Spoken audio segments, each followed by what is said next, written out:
Sir, ഈ Thiruvananthapuram parliament മണ്ഡലത്തിൽ നിന്നും ജയിച്ചു പോയ ശശി തരൂരിനെ ദീർഘകാലത്തിന് ശേഷം ഇവിടുത്തെ തിരുവനന്തപുരംകാർ കാണുന്നത് ടി വിയിലാണ്. അത് കണ്ടത് പുതുപ്പള്ളിയിലെ ഉമ്മൻചാണ്ടിയുടെ ചരമവാർഷികത്തിൽ. തരൂർ എവിടെയാണ്?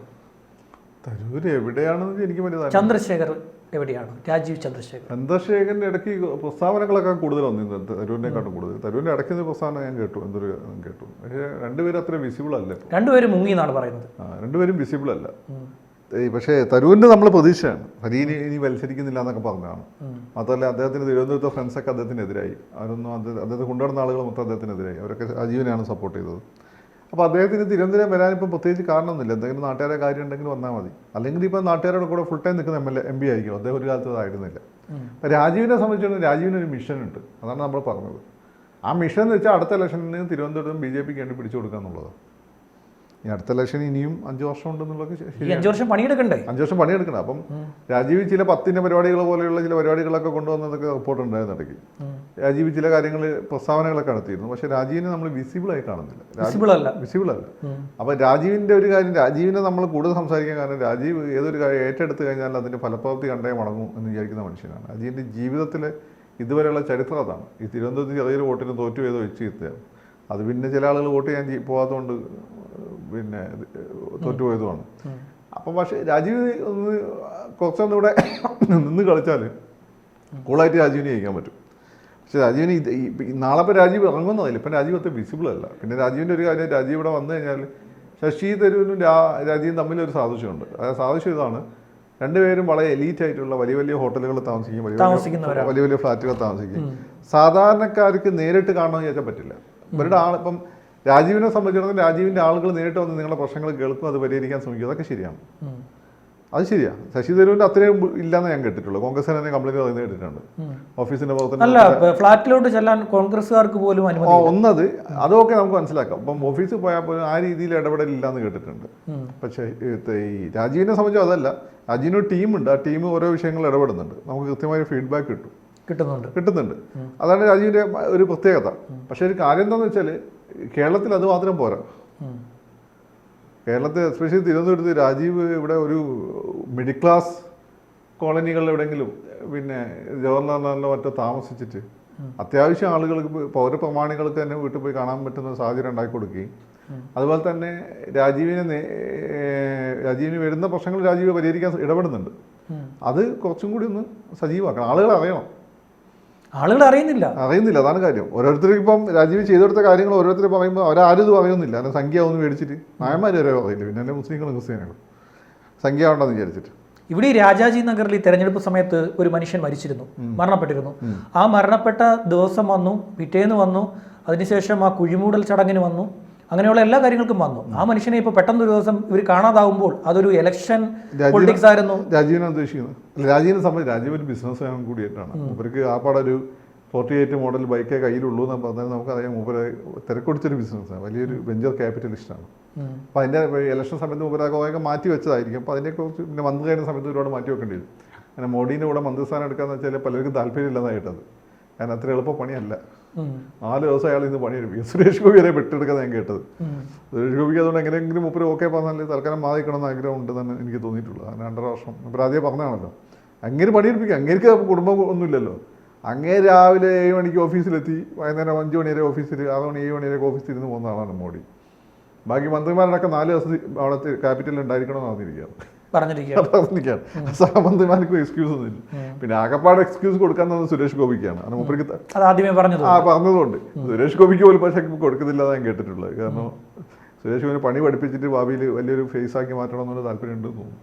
ഈ BJP ഒരു മിഷൻ ഏൽപ്പിച്ചിട്ട് രാജീവിന് അത് മനസ്സിലാവുന്നില്ലേ? അത് രാജീവ് ചിലപ്പം ഇപ്പം നമ്മൾ ഈ പോയിന്റ് ഓഫ് ടൈമിൽ ഇപ്പോൾ കുറച്ച് കാലമായിട്ട് രാജീവിനെ കാണാതുള്ളൂ. രാജീവ് ആ ഒരു തിരക്കിലായിരിക്കും. അതൊക്കെ കയ്യിൽ നിന്ന് പൈസ പോയതിൻ്റെ ദുഃഖമാണോ ഇനി? രാജീവിന് ഇതൊക്കെ പീനട്സ് അല്ലേ? ഭയങ്കര രാജീവിന് ഇതൊന്നും അത് രാജീവിന് പ്രശ്നമല്ല. പക്ഷെ രാജീവിന് ബുദ്ധി കാണിച്ചു ഞാൻ കേട്ടു. തിരുവനന്തപുരത്ത് ചില ആളുകൾ എപ്പോഴും പൈസ മേടിച്ചിട്ട് വോട്ട് ചെയ്യില്ല. രാജീവ് അങ്ങനെ പൈസ കൊടുത്തിട്ടില്ല. രാജീവ് വരാൻ രാജീവിനോടാണ് കളി. രാജീവിനെ മനസ്സിലാക്കി ഏഷ്യാനെറ്റ് നോക്കിയാൽ മതി. ഏഷ്യാനെറ്റ് രാജീവിൻ്റെ ചാനലല്ലേ, രാജീവിന് പോലും അവർ ആവശ്യത്തിന് പബ്ലിസിറ്റി കൊടുത്തിട്ടില്ല. എല്ലാവരും കൊടുക്കുന്ന പബ്ലിസിറ്റി രാജീവിന് കൊടുത്തിട്ടുള്ളൂ. രാജീവ് അവർക്ക് ഫ്രീഡം കൊടുത്തിരിക്കുകയാണ്. നിങ്ങൾ കേരളത്തിൽ എന്താണ് ബിസിനസ് പൊളിറ്റിക്സ് അതിനെ അതുപോലെ ചെയ്താൽ മതി. അർണവ് ഗോസ്വാമിയാണ് ഒരു ആവശ്യമില്ലെന്ന് പറഞ്ഞിട്ടുണ്ട്. അതുകൊണ്ട് രാജീവിന് പോലും എല്ലാവരും കിട്ടുന്ന സ്പേസ് അതിൽ കിട്ടിയിട്ടുള്ളൂ. അതാണ് രാജീവിൻ്റെ അവിടെ വീരേന്ദ്രകുമാറിനെക്കാട്ടും രാജീവ് മേച്ചിരിക്കുന്നത്. വീരേന്ദ്രകുമാർ ഈ എഡിറ്ററായ സമയത്ത് മാതൃഭൂമി എല്ലാ ദിവസവും വീരേന്ദ്രകുമാർ എന്തെങ്കിലും ഫോട്ടോ ഉണ്ടായിരുന്നു. നാട്ടുകാരങ്ങനെ മാതൃഭൂമി നിർത്തി. വീരേന്ദ്രകുമാറിൻ്റെ ദേഷ്യം കൊണ്ടല്ല, മാതൃഭൂമിയുടെ ദേഷ്യം കൊണ്ടല്ല, മുതലാളിയുടെ ഫോട്ടോ മാത്രം ഇങ്ങനെ അവസ്ഥ അടിച്ചിരുന്നൊരു സംഭവമല്ലേ. അപ്പോൾ EMSന്റെ ഫോട്ടോ പോലും അത്ര വന്നിട്ടില്ല. അപ്പോൾ അത് രാജീവ്, അതുകൊണ്ട് രാജീവ് വളരെ ചുരുക്കിയ ഏഷ്യാനെറ്റിൻ്റെ ക്യാമറയിൽ വരുള്ളൂ. രാജീവിൻ്റെ നിർദ്ദേശം കൊടുത്തിട്ടുണ്ടോ അനാവശ്യമായിട്ട് എൻ്റെ സാധനം കൊടുക്കരുത് പറഞ്ഞിട്ടുണ്ട്. അല്ല, പല സ്ഥലങ്ങളിൽ ഈ ഇലക്ഷന്റെ തെരഞ്ഞെടുപ്പ് പ്രചാരണം നടക്കുമ്പോൾ സ്വന്തം ചാനല് അദ്ദേഹത്തിന്റെ കൂടെ ഇല്ല. അത് കൂടുതൽ നേരം ഉള്ളത് റിപ്പോർട്ടറാണ്. റിപ്പോർട്ടർ TV ആണ് കൂടെ പോകുന്നത്. അപ്പം രാജീവിന്റെ അങ്ങനെ അപ്പൊ അതുകൊണ്ട് എനിക്ക് തോന്നുന്ന രാജീവ് കുറച്ച് ബിസിനസ് ശ്രദ്ധിക്കുന്നുണ്ടോ. അപ്പം അത് ഒരുമിച്ച് കൊണ്ടുപോകണമല്ലോ. ആസ്ട്രോ ഹിസ് എ ബിസിനസ്മാൻ. അപ്പം അതിൻ്റെ ആ തിരക്കുകൾ ഒച്ചൊന്ന് കോൺസെൻട്രേറ്റ് ചെയ്ത് ഒന്ന്. പിന്നെ ഈ ഇലക്ഷൻ എന്ന് വെച്ചാൽ ഒരു ഹെക്റ്റിക് ടാസ്ക്കാണ്. ഞാനിപ്പോൾ കോളേജ് സ്കൂൾ ഇലക്ഷനൊക്കെ മത്സരിച്ചാണ്, എനിക്കറിയാം ആ സമയത്ത് പോലും, especially college election, school election എനിക്ക് തോന്നുന്നു, സ്കൂളിൽ മത്സരിച്ച സമയത്തൊക്കെ അത് നമ്മളങ്ങ് കൊന്നുകളയും നമ്മുടെ എനർജിയൊക്കെ. നമ്മൾ കാശുള്ളവരൊക്കെ ആണെങ്കിൽ എവിടെയെങ്കിലും പോയി 3-4 ദിവസം ഉച്ചിരും തിരുമലും ഒക്കെ കഴിഞ്ഞിട്ടേ പിന്നെ വരുള്ളൂ. അത് അങ്ങനെ ജോബാണ്. നീ മത്സരിച്ചിട്ടുണ്ടെങ്കിൽ എനിക്ക് മനസ്സിലാവും. അറിയാലോ അറിയാലോ ആ സമയത്ത് രീതി. നമ്മൾ ഭക്ഷണം കഴിക്കാൻ പറ്റില്ല, കഴിക്കാൻ തോന്നില്ല. പക്ഷെ ഇതെല്ലാം കൂടി കഴിഞ്ഞിട്ട് നമ്മൾ ഈ റെഡ് ബുൾ കഴിച്ചോല്ല, റെഡ് ബുൾ കഴിച്ചാൽ അന്നപ്പോൾ നമുക്ക് ഭയങ്കര എനർജി ആയിരിക്കും. ഈ എനർജി അങ്ങ് ഒരു 2 മണിക്കൂർ 3 മണിക്കൂർ കഴിഞ്ഞാൽ ഭയങ്കര ക്ഷീണമായിരിക്കും. നമ്മളെ ഈ കഫീൻ കൂടിയിട്ട് ഭയങ്കര ഉത്തേജിക്കപ്പെടും നമ്മൾ. പിന്നെ അതെന്ത് ചെയ്യുന്നു, അങ്ങനെ ഇറങ്ങിപ്പോകും. രാജീവോടെ നിൽക്കട്ടെ, തരൂരിനെ എവിടെ പോയാൽ കാണാൻ പറ്റും? അതിപ്പം പറയാൻ പറ്റില്ല. ഇപ്പം ഡൽഹിയിലുണ്ടാവും. പണ്ടേ ഡൽഹി പോയി ആണല്ലോ. ഡൽഹി ഞാൻ കുറച്ച് നാൾ മുമ്പ് തരൂരിനെ കണ്ടു. അദ്ദേഹം ഈ വിജയിച്ചതിന്റെ നന്ദി പറയാൻ വേണ്ടിയുള്ള പ്രകടനമാണ്. ഈ ഒരു ഓപ്പൺ ചെയ്ത ഒരു തുറന്ന ജീപ്പിൽ അദ്ദേഹം പാഞ്ഞു പോവുകയാണ്. സെക്കൻഡുള്ള അദ്ദേഹം പാഞ്ഞു പോയി. ഏതാണ്ട് 100-110 കിലോമീറ്റർ വേഗത ഉണ്ടായിരുന്നു ആ പോക്കിന്. ആ പോക്ക് കണ്ടപ്പോൾ തന്നെ എനിക്ക് മനസ്സിലായി ഇനി അടുത്ത കാലത്തൊന്നും തരൂർ ഈ ഭാഗത്തോട്ട് വരില്ല. അത്രയും കാണാൻ പറ്റിയില്ല. ഇത്രയും വലിയ മനുഷ്യൻ അങ്ങനെ ഗ്ലോബൽ സിറ്റിസൺ അല്ലേ. അതെ, കാറ്റൽ ക്ലാസ്സിൽ യാത്ര ചെയ്യാൻ താല്പര്യമില്ലാത്ത ആളല്ലേ. അപ്പോൾ അങ്ങനെയുള്ള ആൾ. പക്ഷേ ഇന്ത്യൻ ജനാധിപത്യത്തിൻ്റെ പ്രശ്നം വെച്ചാൽ ഈ പറയുന്ന സുരേഷ് ഗോപിയുടെ ഭാഷയിൽ പറഞ്ഞാൽ ചെമ്മാനും ചെരുപ്പ് കുത്തിയൊക്കെ വോട്ട് ചെയ്താലേ നിങ്ങൾക്ക് MP ആകാൻ പറ്റുള്ളൂ. അപ്പോൾ അതുകൊണ്ട് അവിടെയൊക്കെ കാണിക്ക് പോണ്ടി വിടുന്നുള്ളൂ. കാറ്റൽ ക്ലാസ് എന്നുള്ള പോയാൽ എൻ്റെതല്ല, അദ്ദേഹത്തിൻ്റെതാണ്. കാറ്റൽ ക്ലാസ് എന്നുള്ള പോയോവേ, കാറ്റൽ ക്ലാസ് സെക്കൻഡ് ക്ലാസ് എന്നേ അർത്ഥമുള്ളൂ, അത് നെഗറ്റീവ് ഒന്നല്ല. അപ്പോൾ അദ്ദേഹത്തിന് ക്ലാസ് എന്നാണ് വിളിച്ചത്. അല്ല, അത് അങ്ങനെ അർത്ഥത്തിൽ കാണേണ്ടത്. ഈ സായിപ്പിൻ്റെ പല പ്രയോഗങ്ങളും അങ്ങനെയാണ്. പക്ഷെ നമ്മളാണെങ്കിൽ അങ്ങനെ പ്രയോഗം നടത്താൻ നമ്മളെ പ്രയോഗം നടത്തില്ല. കാരണം നമുക്ക് കൊടുത്ത സെൻസിബിലിറ്റി അറിയാം. ഇദ്ദേഹത്തെ ജയിപ്പിച്ച ഇവിടുത്തെ തീരദേശത്തെ ജനങ്ങൾക്ക് അവരെന്ത് സന്ദേശമാണ് ഈ ജനാധിപത്യത്തിന് കൊടുക്കുന്നത്? അല്ല, അവരുടെ കാര്യങ്ങളൊക്കെ ചെയ്തു കൊടുക്കുമോ? അവരുടെ കാര്യങ്ങൾ പ്രത്യേകം ശ്രദ്ധിക്കുന്നുണ്ട് എനിക്ക് തോന്നുന്നത്. ഓഫീസിലുള്ളവർ ഈ തീരദേശത്തുള്ള അല്ലെങ്കിൽ ആ ഒരു ബെൽറ്റിലുള്ള ആളുകൾ, തെക്കൻ തിരുവിതാംകൂർ ബെൽറ്റിലുള്ള ആളുകൾ പോയി കഴിഞ്ഞാൽ പ്രത്യേക പ്രാധാന്യം കൊടുക്കുന്നുണ്ടെന്ന് മനസ്സിലാക്കുന്നു. പിന്നെ അവർ മാത്രമല്ല, സിറ്റിയിൽ അവർക്ക് ഇപ്പം തിരുവനന്തപുരം ആന്റണി രാജുവിൻ്റെ മണ്ഡലത്തിൽ അങ്ങനെയല്ലേ ഫസ്റ്റ് വന്നത്. അതവിടെ അല്ലേ രാജീവിന് പണി കിട്ടിയത്. രാജീവ് അവിടെ ഫസ്റ്റ് വന്നിട്ട് ചിലപ്പോൾ രാജീവ് ജയിച്ചു പോയിരുന്നു. അപ്പോൾ സിറ്റിയിലുള്ള ആളുകൾ വോട്ടും കിട്ടിയിട്ടുണ്ടല്ലോ, അവർക്ക് കൊടുക്കുന്ന സന്ദേശം എന്താണ്? അതാണ് പ്രശ്നം. അല്ലെ, സിറ്റിയിലെ യഥാർത്ഥ വോട്ടേഴ്സിൽ ഭൂരിഭാഗം പേരും വോട്ട് ചെയ്തിട്ടില്ല. അവരവരെല്ലാം ഈ ഇവിടുത്തെ സിറ്റിയുടെ ഒരു വലിയ പ്രത്യേകത എന്താ അറിയാമോ? ഇവിടെ അങ്ങ് മലബാറിൽ നിന്ന് അവിടെ നിന്ന് ഇങ്ങോട്ട് കിടക്കുന്നവർ വരെ ഈ തിരുവനന്തപുരത്ത് വോട്ട് തിരുവനന്തപുരത്താണ്. ഇവരെന്ത് ചെയ്യുന്ന വെച്ചാൽ അവധി കിട്ടിക്കഴിഞ്ഞാൽ നേരെ ലീവ് എടുത്ത് നേരെ സ്വന്തം നാട്ടിൽ പൊക്കളെ വോട്ട് ചെയ്യത്തില്ല. അല്ല, ഉദ്യോഗസ്ഥന്മാരെ സംബന്ധിച്ചിടത്തോളം ഉദ്യോഗസ്ഥന്മാർക്ക് പോസ്റ്റൽ വോട്ട് ചെയ്യാം, അതവർ ചെയ്യുന്നുണ്ടാവും. പക്ഷേ ബാക്കിയുള്ള ആളുകളെ സംബന്ധിച്ചിടത്തോളം പലരും വോട്ട് ചെയ്യാൻ പോയിട്ടില്ല. വോട്ട് ചെയ്യാൻ പോയാൽ ഫാമിലി മെമ്പേഴ്സിന് ചെയ്യാൻ പറ്റില്ലല്ലോ. പറഞ്ഞുതരാം, വോട്ട് ചെയ്യാൻ പോകാൻ നല്ലൊരു പങ്കും RSS ആഭിമുഖ്യമുള്ള സവർണ ഹിന്ദുക്കളാണ്.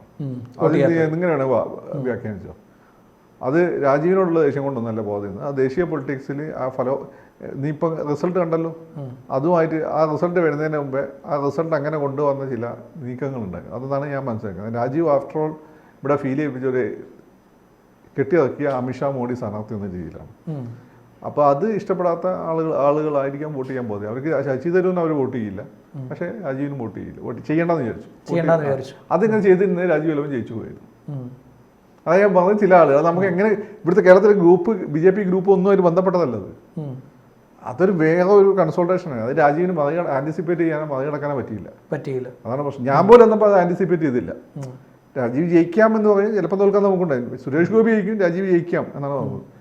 ആദ്യം ഞാൻ വന്ന് സുരേഷ് ഗോപി ജയിക്കാം ഉറപ്പില്ലായിരുന്നു. പക്ഷേ ഇലക്ഷൻ കഴിഞ്ഞപ്പോൾ സുരേഷ് ഗോപി ജയിക്കുമെന്നായി, നമുക്കത് വിവരം കിട്ടി, കൺസൾട്ടേഷൻ. അപ്പം അങ്ങനെ ഒരു സംഭവം നടന്നുകൊണ്ടാണ്. അപ്പോൾ അവരെ വോട്ടൊക്കെ കിട്ടണം. അവരെ വോട്ട് രാജീവിന് കിട്ടാത്തതുകൊണ്ടാണ് ശശി തരൂർ ജയിച്ചത്. ആ ശശി തരൂർ തോൽക്കണമെന്ന് അവർ വിചാരിച്ചിരുന്നെങ്കിൽ ഇപ്പൊ ശശി തരൂർ തോറ്റാൽ അവർക്ക് പ്രോബ്ലം ഉണ്ടായിരുന്നില്ല. ശശി തരൂർ അല്ല ജയിച്ചാൽ അവർക്ക് പ്രോബ്ലം ഉണ്ടായിരുന്നില്ല. അതുകൊണ്ടാണ് അവർ തരൂരിനേക്കാൾ മികച്ചൊരു സ്ഥാനാർത്ഥി ആയിരുന്നോ പന്നിയൻ? ഇല്ലല്ല, തരൂരിനെക്കാട്ടും അത് ലോക്സഭ ജനങ്ങൾക്ക് ഗുണപ്പെടുന്നത് അത് പന്നിയനായിരിക്കും. നിങ്ങളുടെ പാർട്ടി ഓഫീസിൽ പോയാൽ കാണാൻ പറ്റും, ചാലയിൽ പോയാൽ കാണാൻ പറ്റും, റെയിൽവേ സ്റ്റേഷനിൽ കാണാൻ പോയാൽ പറ്റും, KSRTC ബസ് സ്റ്റാൻഡിൽ പോയാൽ കാണാൻ പറ്റും.